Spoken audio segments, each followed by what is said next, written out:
Baik, terima kasih pemirsa, masih di Damai Indonesiaku berkaitan dengan pendidikan orang tua terhadap anak. Nah, tadi Ustadz Tile telah memberikan tausiah kepada kita semuanya. Kita lanjutkan lebih dalam lagi tausiah kita pada kesempatan siang hari ini. Insya Allah akan disampaikan oleh guru kita Ustazah Muawana. Bagaimana anak adalah cerminan orang tua. Selamat mengikuti. Silakan Ustazah. Bismillahirrahmanirrahim. Assalamualaikum warahmatullahi wabarakatuh.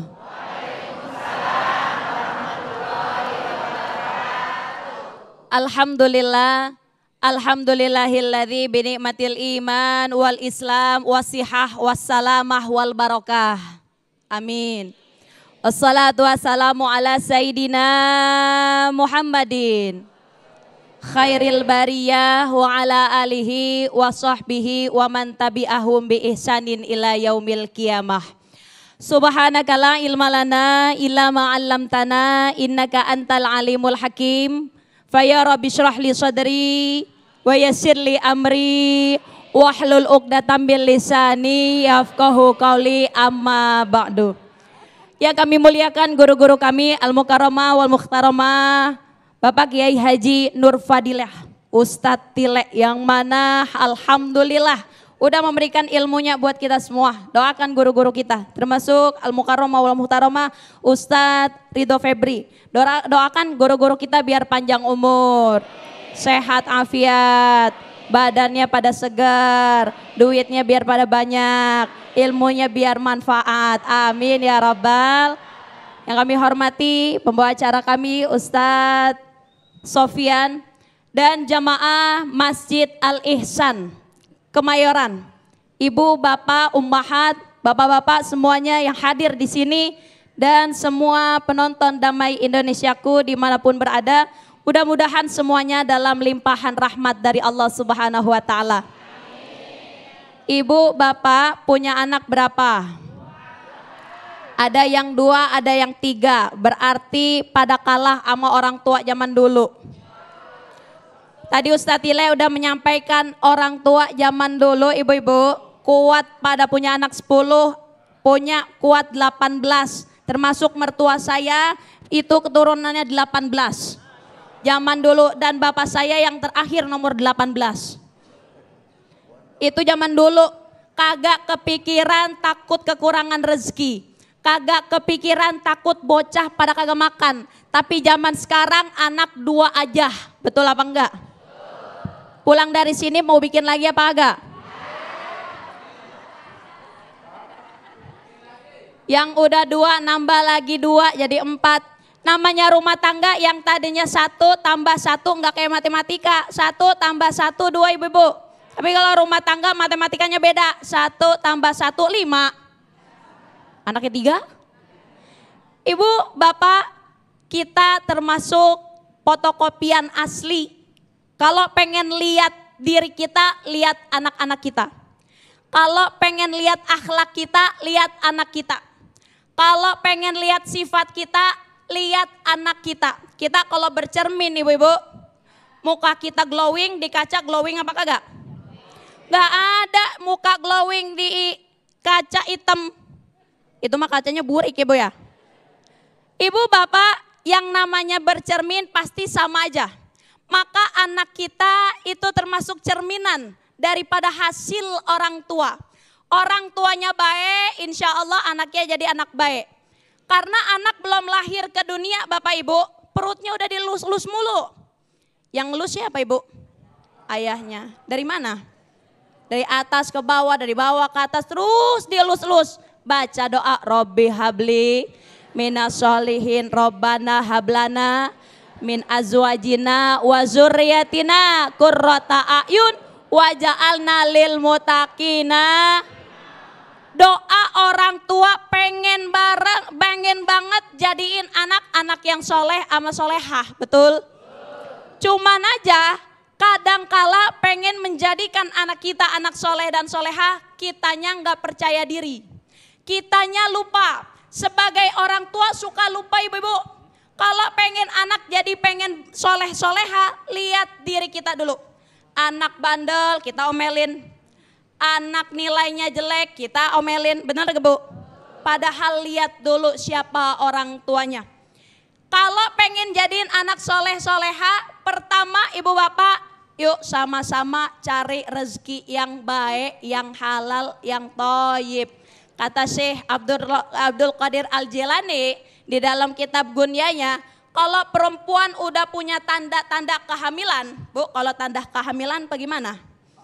Muntah, mual, dekat lagi, ogah, kan gitu ya Bu ya. Ngelihat laki enek katanya begitu. Ada yang ngelihat laki enek. La ilaha illallah, ada lagi saya punya jamaah katanya kalau lagi hamil pengennya tidur di kolong kasur mulu. Ada aja, ada juga orang kalau lagi ngidam pengennya nyiup ketek laki mulu, ada. Heran banget kalau lagi hamil begitu ya Ibu. Ibu, kata Syekh Abdul Qadir Al-Jalani, kalau udah keluar tanda-tanda kehamilan pada seorang wanita, maka perhatikan apa yang masuk kepada dirinya. Makanan dari mana asalnya, baik atau enggak, halal atau enggak, jangan sampai anak kita masuk makanan syubhat dan haram. Karena kata beliau, kalau udah masuk makanan haram, makanan yang syubhat, naudzubillah, anak kita enggak kuat pondasinya.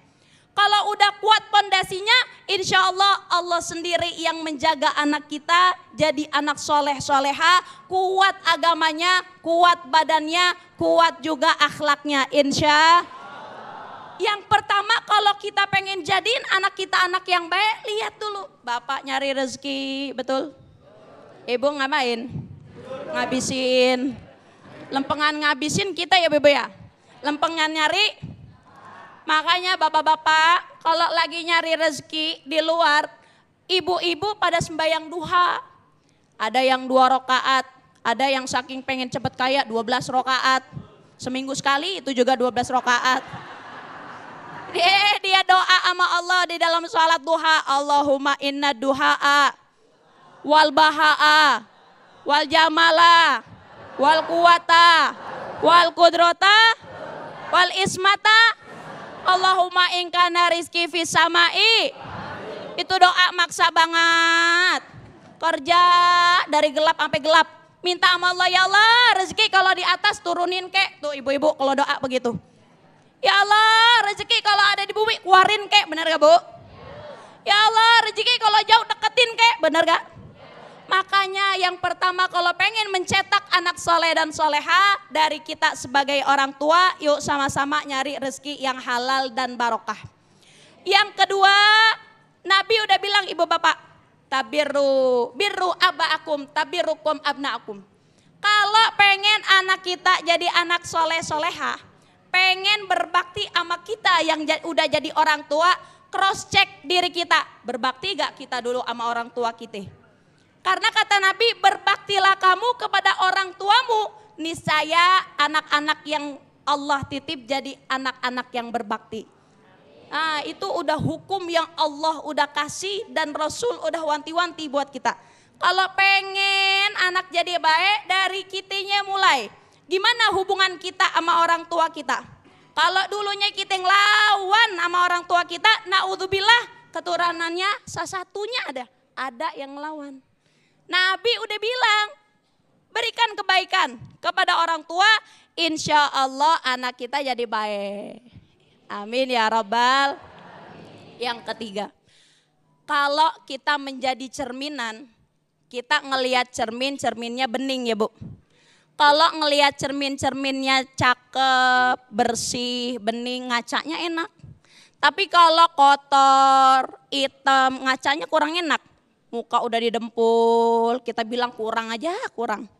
Alis sudah dikereng-kerengin, bibir udah dimerah-merahin. Kalau kata kita ngelihat kacanya kotor aja, jelek aja. Maka orang tua tuh kayak cerminan.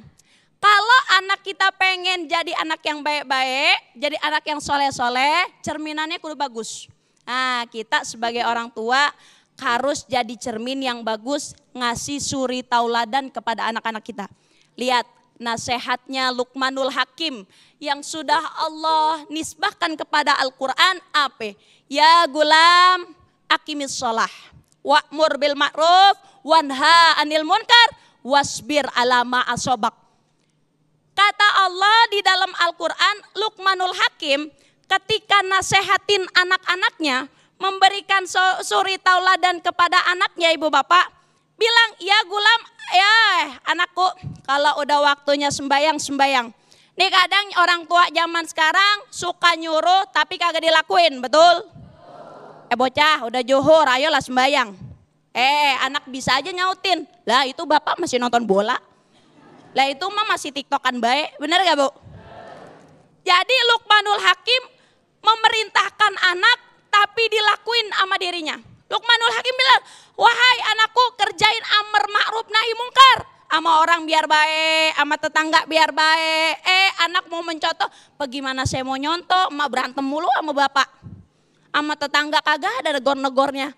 Gimana anak mau nyontoh? Wasbir alama asobak. Anakku, kalau dapat ujian yang besar dari Allah, biar sabar. Ibu-ibu kan banyak banget sabarnya. Sabarnya banyak apa enggak? Banyakan bapak, banyakan ibu. Seri kalau kata saya seri. Kita bilang sama anak-anak kita kalau Allah lagi uji, kasih sabar. Kita orang tua sabar banget. Anak kita bisa nyontoh jadi orang yang sabar. Jadi kalau pengen anak kita jadi anak soleh-solehah, bercermin kepada diri kita, yuk sama-sama perbaiki makanan kita. Perbaiki rezeki yang kita cari, ini baik apa kagak. Kemudian bagaimana hubungan kita dengan orang tua. Dan yang terakhir kalau kepengen cerminan kita jadi bagus, dari kitanya kudu bagus. Ibda binafsi, mulai dari diri sendiri. Kalau udah mulai dari diri sendiri, insya Allah anak kita jadi anak yang soleh dan soleha. Wallahu a'lam bishawab. Baik, terima kasih Ustazah Muawana, silakan duduk kembali. Agak bingung nih naiknya kayaknya. Baik, merupakan jadi evaluasi atau introspeksi bagi diri kita, apa yang disampaikan oleh guru kita Ustazah Muawana. Apakah kita sudah layak menjadi cermin-cermin bagi anak kita? Apakah kita sudah layak menjadi cermin yang jernih bagi anak-anak kita? Semoga harapan kita semua khususnya orang tua, menjadi cermin-cermin yang jernih bagi anak-anak kita. Nah, yang terpenting adalah kita bagaimana membentuk mental anak-anak, itu yang terpenting, yaitu bagaimana pola asuh. Nah, ini nanti akan dijelaskan lebih luas lagi oleh guru kita Ustadz Ridho Febri. Sesaat lagi tetaplah di Damai Indonesiaku yang dipersembahkan oleh Sarung Wadimoro, tentu sarung kita.